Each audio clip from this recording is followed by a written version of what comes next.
Hey everybody, Jamie Sanderson, the Culinary Encourager. I'm here in the kitchen of the Wicked Tuna. We're going to talk about MarshWalk Restaurant Week. We're going to talk about the menu that Chris has. Chef Chris, it's nice to be back in the kitchen with you, brother. Always a pleasure to have you around, my friend. Yeah, awesome. awesome. Tell me you're leaving us. I'm glad to see you back again. No, I can't leave this place, man. This is my home. I gotta come back and show it's a lovable addiction, right? Exactly. All right, so real quick, let's start. You run the show. Tell me what we got going on. Okay, I'm going to start you off with what we're going to do is one of our entree options. We're doing sort of a play on a beef tip dish that we're doing as well, and it's going to go with a parsnip puree, roasted vegetables, and a demi as well. So nice. We'll start off with that. What we have here is we just have your basically tenderloin tips and we've cut off trimmings. We do a little bit of olive oil. We're going to do a little bit of salt and pepper on those, and then just get a nice sear on top of them. So we'll go down this way. Always seasoning, always seasoning. Just a small. Yeah, that's the most important part, right? Absolutely. You can't go back after you put it on. Hey, what I tell people, man, if you can give me the best steak in the world, it doesn't need sauce as long as it's seared right. That's as long right. as you have seasoning. Yep. So we're gonna get there. Usually with this beef tips, me being a tenderloin kind of guy, we'll try to get like more of a medium kind of look on there. Just a nice white sear on both sides. Yep, and the most important part is having your grill nice and hot when you put it on there to get that sear. Absolutely. First, right? I mean, such a big mistake is for a lot of people, especially even with cooking, if it's a saute pan or flat top, they do it cold, then you turn it on, there's food right in there. And you wonder why it doesn't sear properly or why it sticks, and that's part of the issue right there. Yep. If only they had smell-o-vision through the camera, right? You could smell how good it already is because of the seasoning he's already put on there and the way he's got it sauced up. So, okay. All right, what we got? And as far as the veg, we're doing it more of a rustic approach with our veg. We have a Japanese white yams, which is a very sweet, buttery roasted plate. Yeah, that's pretty good. We good. have basically a more rustic approach on our tricolored carrots as well. Yep. Purple, red, white. And what we do with these ones is we do like a slow roast on them with some thyme, some garlic, olive oil. Just do a nice sear, nice little crust on it. It has that nice little rustic root veg on there. Oh, yeah. Clean and everything like that. It's a nice thing. And we have broccolini with it as well. Okay. So we'll do the same thing with there. There's already been kind of blanched. We're just trying to get them on our flat top. So, Chris, this is the third year we're doing this. I know that you've got some really different stuff, whatever. So, are you excited to be part of restaurant, doing the restaurant week thing here with MarshWalk? I am. For us, it's a chance to really express something different. It's about a chance to get some new dishes out there and really get people involved more.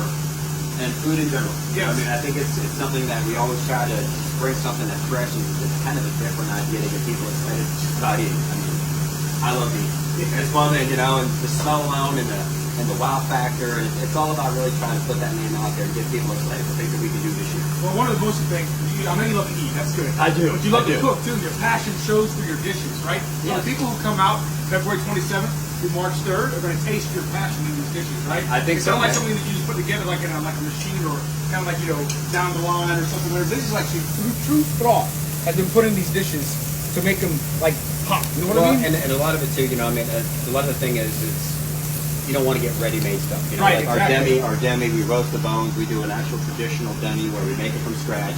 We have a parsnip puree, which we make from this, and if people aren't familiar with parsnips, it's basically a member of the parsley family. It's almost like a root vegetable. It looks like a carrot, but what we do is we slow cook that down with some onions, some cream, and some seasonings. Yeah. And then just pulse the whole thing so it's got like a nice puree type to it. Really earth tones. It's something that really contrasts nicely with the color and the flavor balance of the veggies. Nice, really nice. So, we got about another 20 seconds here, I think, and then we'll really be able to start assembling the dish because I have everything else heated up and ready to go for us. Okay. And like I said, as far as the things, I try to go with a little bit of the medium, just in that happy balance everybody. I'm more of a medium rare guy. But, as you can see, it's all about that sear. Yeah. Making sure you get that color. But, the secret of a sear is it locks the actual juices in and it locks the seasoning. That's right. That's why when people get in, you see them stick to a veg because you don't have the pan hot enough or you don't have enough seasoning to actually make that. Yep. So tell the people out there, what is the reason why you let your meat rest, right? If someone who gets a steak, say medium per chance, if you get it, and then next thing you know, you're quick serving it, and you cut it up, and what you do is when someone cuts it, you lose all the juice and all the flavor out of it. The whole reason of letting a meat rest is so that way it locks the flavor in, and the color. If you notice, if you get a fillet, if you cut it quickly, it'll just be a red and then run everywhere. But if you let it rest, you get that color that goes the whole way through the fillet, and you actually lock in the juice without it drying out. So it's very critical. I mean, it's not always the most convenient thing when you're in a hurry to do, but letting a meat rest for 5 minutes is almost critical and essential. Yep, that's exactly right. Okay, so now that we got this ready, right. we're going to go ahead and knock this all off here. And we'll get our vegetables as well. And we'll show you we're going to start plating. All right. Looking forward to this. Okay.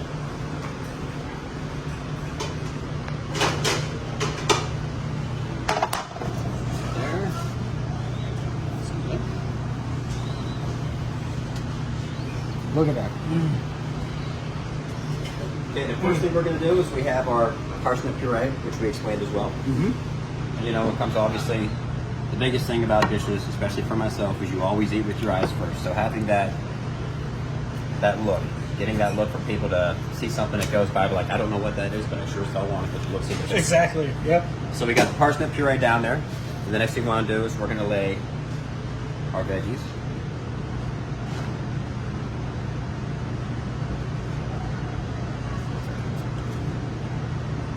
You know what it looks like? It looks like a veggie shooting star. Right? That's what it looks like. And then what we have here is we're going to do our tips. Oh, man. And then what we'll do is we finish it off with the house-made demi that we did. All right.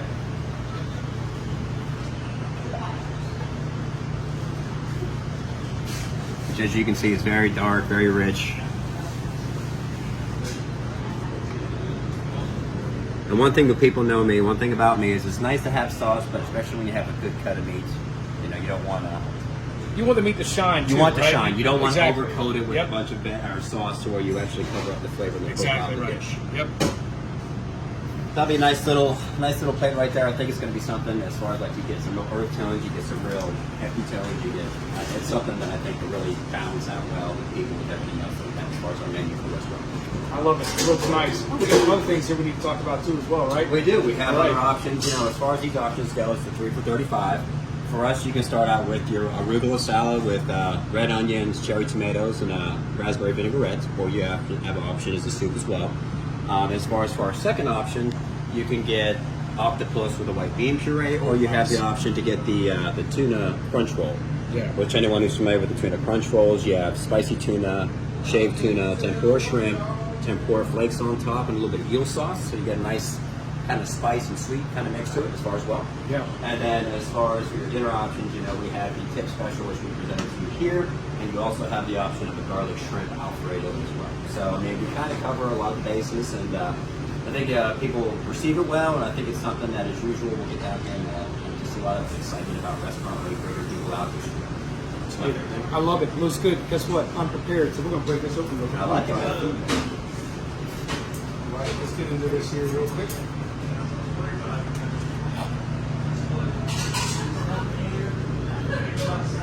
Look at that. Nice cook on the meat right there. Try some of this right here. Some of this in there. You know, and a lot of people understand, like, the Japanese yams, too. Like, they're not easy to fry, but the thing about it is when you slow roast them, it's such a unique flavor. It's not a traditional sweet potato. So you definitely get a little buttery as well as a nice sweet earthy tone.